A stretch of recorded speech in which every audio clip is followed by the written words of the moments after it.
Not everyone's life looked as colorful as Mateo's. It seemed like luck was on his side in everything. He had a large and close-knit family, celebrating every event with joy and extravagance, which wasn't always affordable for other families. He was lucky with his education, getting into exactly where he had hoped. He was fortunate with friends from a young age. And even when he started working, it could confidently be said that he also incredibly lucked out in finding a good company, high pay, and a cohesive team. But with his wife, Mateo was luckiest of all. Isabel had always been an enviable bride, beautiful and intelligent, a wonderful dancer, a kind and cheerful girl who grew into a beautiful woman. From their very first dates, Mateo won Isabel's heart, trying his best to show her how enchanted he was by her. Every time they met, he would give her a single flower, accompanying each gift with a small card adorned with beautiful words. "You are as beautiful as the bud of this rose, you allure me like a flower attracts a bee." These and many other words he wrote to her while they were still in school.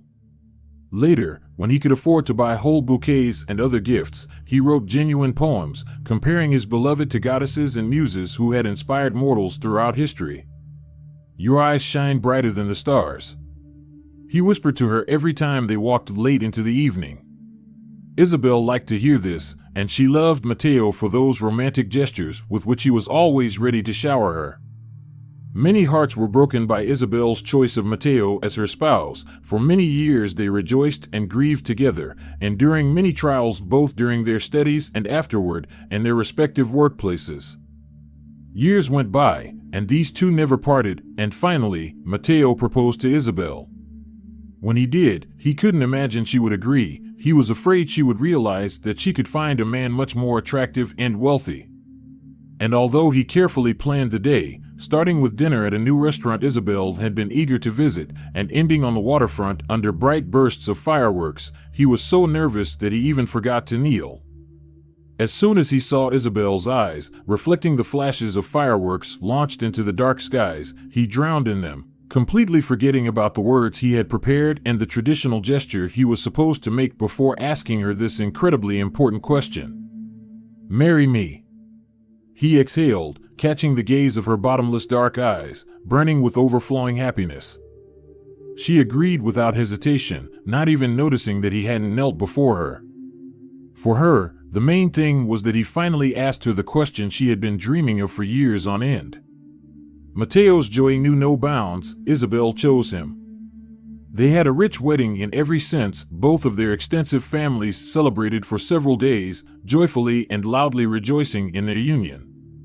At first, Mateo feared that their fiery relatives would find a reason to quarrel, but seemingly, everyone forgot their disagreements. But after the honeymoon, although their married life continued to be smooth and harmonious, something just didn't work out. Their parents didn't pressure them much about having children, but they hinted that they would like to see grandchildren. However, months passed, and Isabel still couldn't get pregnant. For the first few years, Mateo didn't express his dissatisfaction. After all, there could be many reasons.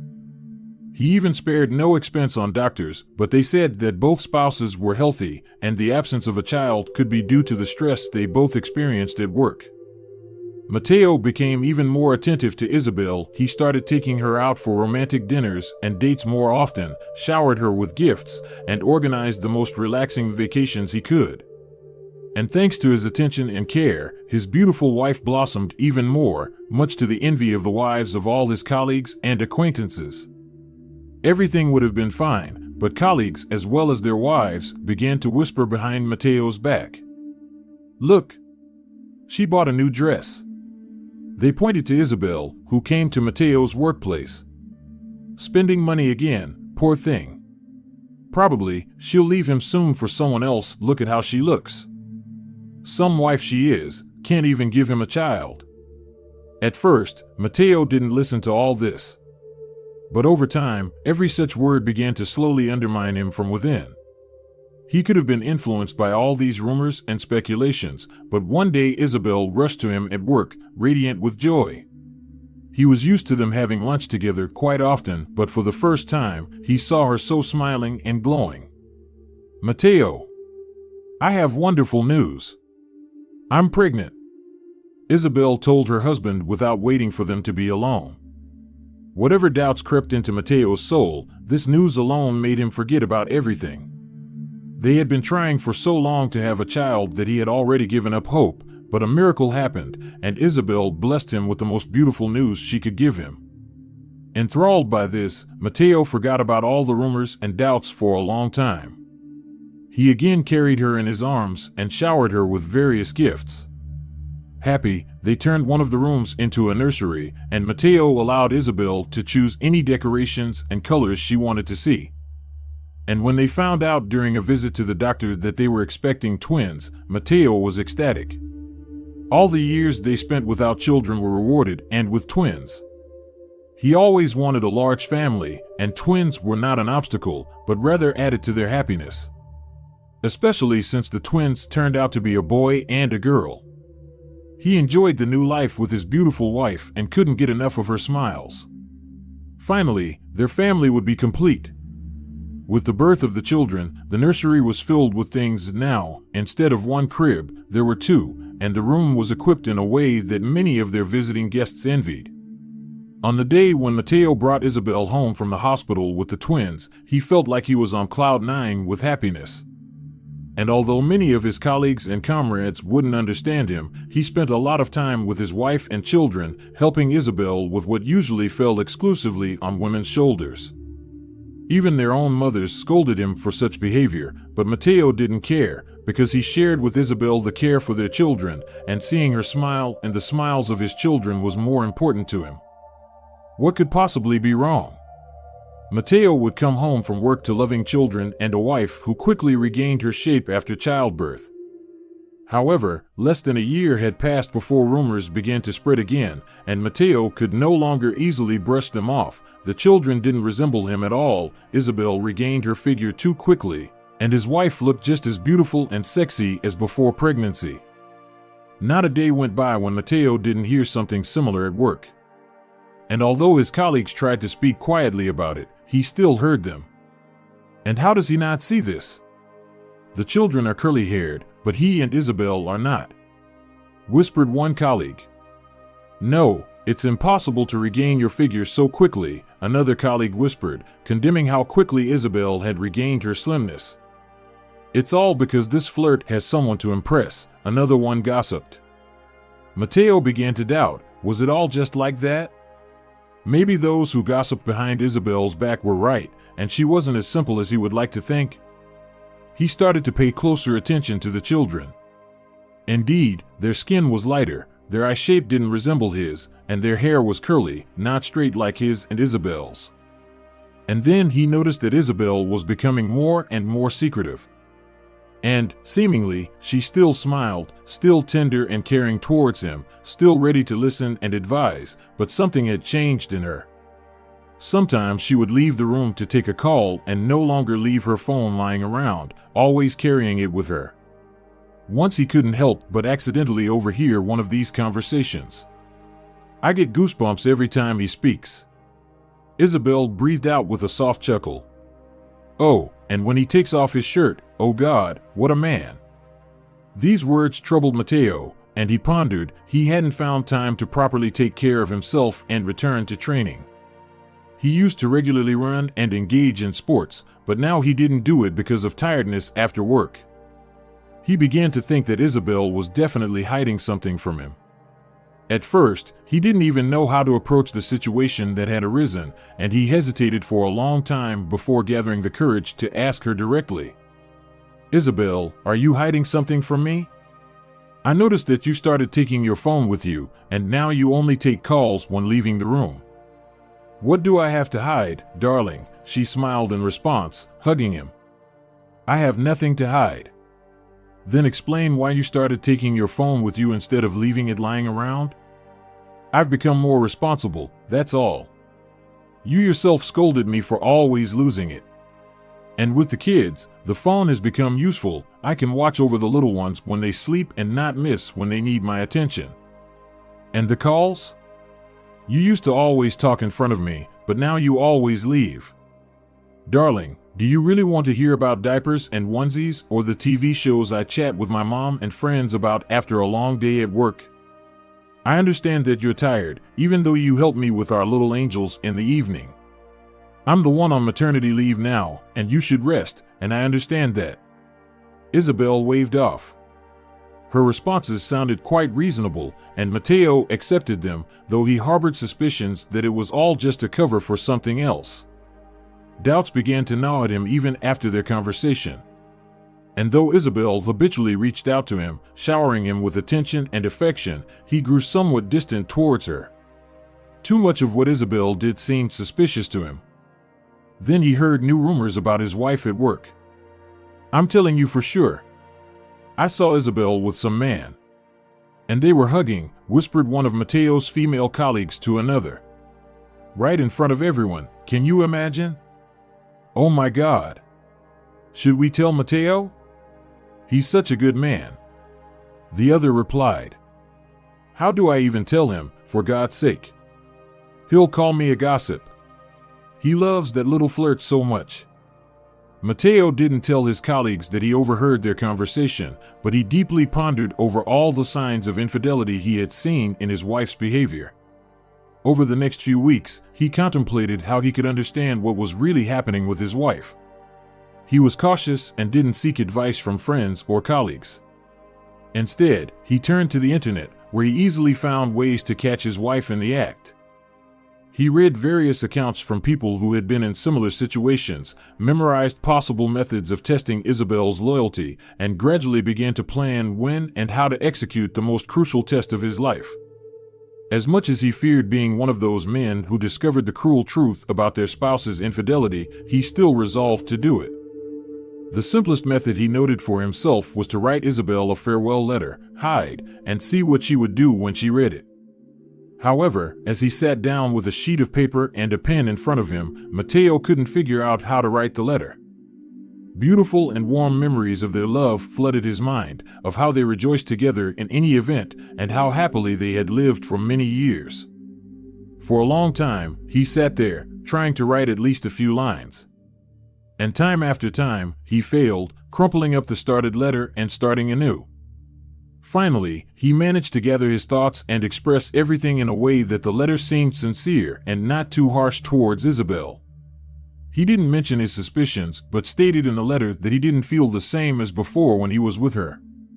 He confessed to her that her detachment made him feel the need to be alone with himself and reflect on the situation. He ended the letter by saying that he still loved her. Mateo hoped that this letter would, if not make Isabel repent for her transgressions, at least make her think about what she had done. But deep down, he also hoped that he was wrong.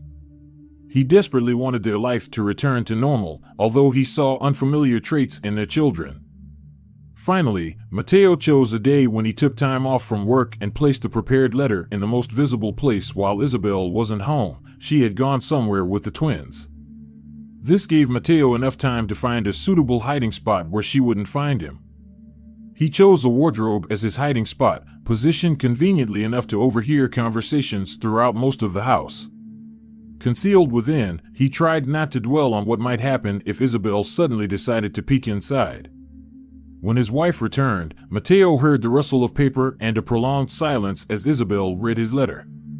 He began to think the silence was lasting too long, but then came the sound of the letter hitting the floor, followed by a quiet sob. Isabel was crying. Mateo almost smiled, ready to exhale with relief, but then he heard the woman retrieve her phone from her purse and dial a number. "Hello," she whispered, her voice trembling. Mateo froze, listening intently, and suddenly realized the woman whispered a man's name. Yes, Diego. Mateo couldn't believe his ears. His beloved wife Isabel was cheating on him. Isabel sobbed, but continued speaking, very softly, barely audible. "Are you coming?" "Okay, Diego, I'll wait." Mateo clenched his fists, unable to believe such treacherous betrayal. He loved her so much, worshipped her, showered her with gifts, did everything for her, and she betrayed him. Suddenly, Isabel spoke again. This time, it seemed, she was talking to someone completely different. Gabriel, everything's so bad. Mateo almost swore aloud, another man. Isabel was cheating on him not with one, but with two men simultaneously. He left me. Do you understand? Gabriel, what should I do? For a while, she listened to the man on the other end of the line, then sighed. Okay. Isabel's voice quieted briefly, and she seemed to gradually calm down. But after a couple of minutes, she picked up the phone again. Pablo, it's me. Isabel whispered with a breaking voice. Yes. No. It's something else. Mateo didn't know what to think anymore. 3 men. How was she managing to juggle affairs with 3 men behind his back? Yes, no, it's not worth it. Isabel's voice seemed to drive another nail into Mateo's heart with each word. Okay. I'll wait. Again, silence fell, and Mateo pondered whether to leave his hiding place now or wait until one of his wife's lovers showed up. Mentally, he was already considering calling his lawyer friend to initiate divorce proceedings. But curiosity got the better of him. If he caught Isabel with a lover, he could capture it on his phone and have evidence of her infidelity. That would help resolve the divorce and asset division much faster. The quiet melody of Isabel's phone ringing made Mateo tense up and listen again. Yes? Isabel wiped away her tears. Rafael. Mateo couldn't help but feel an even greater shock. Another one? This conversation seemed one-sided. Isabel remained silent, only sighing occasionally before hanging up the phone. Not knowing what to think, Mateo forced himself to calm down and be patient, although rage burned inside him. Soon, Mateo heard a car pulling up to the house. A couple of moments later, the front door opened, and Isabel, judging by the sounds, threw herself into the arms of the person who entered, sobbing loudly. The man said something to her, but Mateo couldn't hear. He was too far from the door to catch their conversation, but he could vividly imagine everything that could have been said. A couple of minutes later, 2 more cars pulled up, and Mateo was stunned. Now Isabel wouldn't be able to wriggle out of it. If all her lovers found out about each other, there would be no avoiding scandal. However, no matter how much he strained to listen, he heard no shouting, no fighting, no signs of any disagreements. On the contrary, it seemed to him as if all 3 men were collectively comforting the sobbing Isabel once again. What's going on there? Mateo whispered. He didn't delay any longer and emerged from his hiding place, ready to confront his wife and her lovers. However, as soon as he approached them, all his indignation and prepared words got stuck in his throat. Standing before him were 3 of his friends, with whom he had lost touch some time ago because they had moved to other cities. The only stranger was the man embracing his wife. He suddenly realized that 2 of his friends, Gabriel and Diego, had thick curly hair, and one of them could indeed be the father of the twins. Noticing him, all 5 looked at Mateo with confusion and anger. Mateo, explain yourself. Rafael, the least angered, stepped forward first. Mateo forced himself to shake off the shock and puffed out his chest, masking his confusion with anger. I'm the one who has to explain. How dare you all? I'm the victim of my wife's infidelity, whom I've idolized all these years.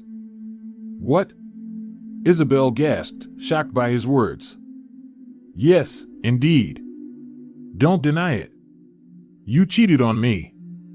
And with whom? With my own friends. That's why the children don't resemble me.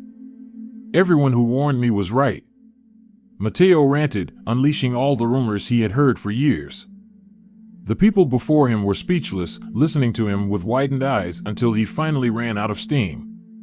Isabel, seemingly finding her voice first, said, So that's how it is. He used to love hearing this tone from her when she suddenly became composed and calm amidst an argument. Previously, he was amazed by her ability to calm herself and rationally think about the problem they faced, to fix everything and move forward again. But this time he heard that tone in a completely different light. Have you lost your mind, amigo? Gabriel exclaimed. And you haven't? Cheating on your own wife with Isabel and now trying to blame me? Mateo shouted. What are you talking about? Where did you get such nonsense in your head? Raphael snapped. Beauty, is this your husband? Asked the man embracing Isabel. Is this the man you've been boasting about? He's quite average, I must say, sweetheart. I wonder why I bothered bringing beauty to a goddess like you for this. Mateo frowned, noticing the stranger's peculiar mannerisms. Pablo. Isabel shook her head. Listen to me, sweetheart, as a stylist who knows a thing or two about life, okay? If your man is only looking for the bad in you, he'll find it, no matter how hard you try. The man waved his hand, making an elegant, feminine gesture. You may shine like gold, but if he thinks you smell of manure, that's what you'll be to him. Who are you, damn it? Mateo exclaimed indignantly at Pablo. My name's Pablo, darling, but rest assured, I won't encroach on you even if you pour a bottle of tequila over me, the man brushed off. Isabel always described you as a handsome man with a pure heart, but I see right through you, sweetheart. Gabriel met Mateo's gaze and grimly gritted his teeth. So, you lied to Isabel? I didn't lie, I was testing her. She's cheating on me. Are you an idiot? Diego shook his head. Isabel held the man back. Enough, she declared. I understand everything now. It was pointless gathering you for the alumni reunion. It was pointless trying to surprise Mateo. He had already made up his mind long ago. Well, Mateo, it's good that I took the kids to my mother's. They won't hear this. Don't you dare use the kids as an excuse. They clearly aren't mine if they're curly-haired. They don't even resemble me. Mateo shouted, unable to speak calmly. Oh, so that's it. The kids aren't yours, and your wife's cheating. And you refuse to listen. Isabel became the woman he once loved. Her dark eyes became stern and confident, but now they were directed at him, not the problems they used to solve together. What's there to listen to? Your empty excuses? Mateo truly didn't want to hear anything. Fool. Diego spat at his friend's feet. Isabel raised her head proudly. Maybe you'll listen to the truth? As if you could explain why the kids don't look like me. And what about your grandfather? Have you forgotten about him? You don't like the curls, do you? Your grandfather had curly hair, and even before my pregnancy, you sighed, saying how nice it would be if the kids had curls like your grandfather. Isabel's eyes shot lightning. Forgot? Mateo was bewildered, but quickly recalled one of the rumors. And the man my colleague saw you with? You were hugging him. Darling, that's just how we greet each other. Pablo looked at his nails, disdainfully snorting. We're good friends. I have a husband of my own. Your woman means nothing to me. And what about the conversations? You were talking to someone about a man. For a few moments, Isabel pondered, and Mateo thought he finally caught her. Are you talking about last Wednesday? Isabel raised an eyebrow. When Anna and I were discussing the new episode of our favorite soap opera. Oh, Alejandro, Pablo sighed exaggeratedly next to Isabel. What a man. Such shoulders. Raphael shook his head, covering his face with his palm. Mateo, you're really an idiot. You're looking for a catch where there isn't one. But Mateo began to gasp with indignation. We were trying to surprise you. Isabel crossed her arms over her chest. And with your vile act, you turned it all into some nightmare. I wanted to gather our friends for a reunion, surprise you with the arrival of Raphael, Gabriel, and Diego. Pablo volunteered to help me find a dress and beautify, and you're only thinking about how to accuse me of infidelity. Silence fell again, and Isabel shook her head, stepping towards her purse and heading for the exit. Pablo, be a dear, take me to Mom's. Isabel asked her stylist. Of course, darling. He responded, glanced at Mateo with a displeased look, and followed her out. Mateo wanted to follow, but his three friends stopped him. For the next few hours, he heard a lot about himself from his friends. They didn't skimp on evidence, showing him their conversations with Isabel where they discussed the upcoming reunion. Tears of guilt and regret streamed down Mateo's face as he couldn't believe he had single-handedly destroyed his beautiful life with Isabel because of some rumors and speculations he heard from people who knew nothing about his life.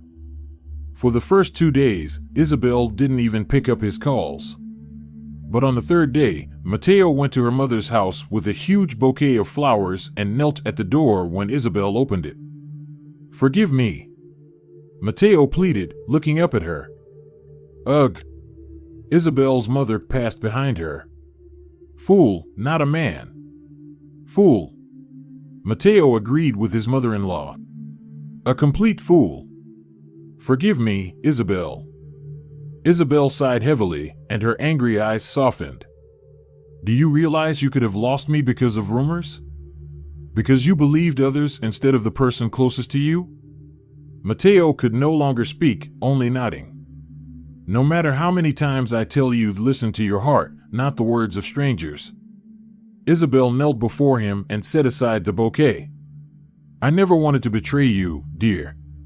Because you are the most wonderful man. Kind, romantic, loving. Just sometimes foolish." He couldn't reply. Isabel kissed him on the lips, and Mateo realized she had forgiven him. Now he just had to make amends to her and forgive himself for being so insecure that he began to doubt the faithfulness of his wife.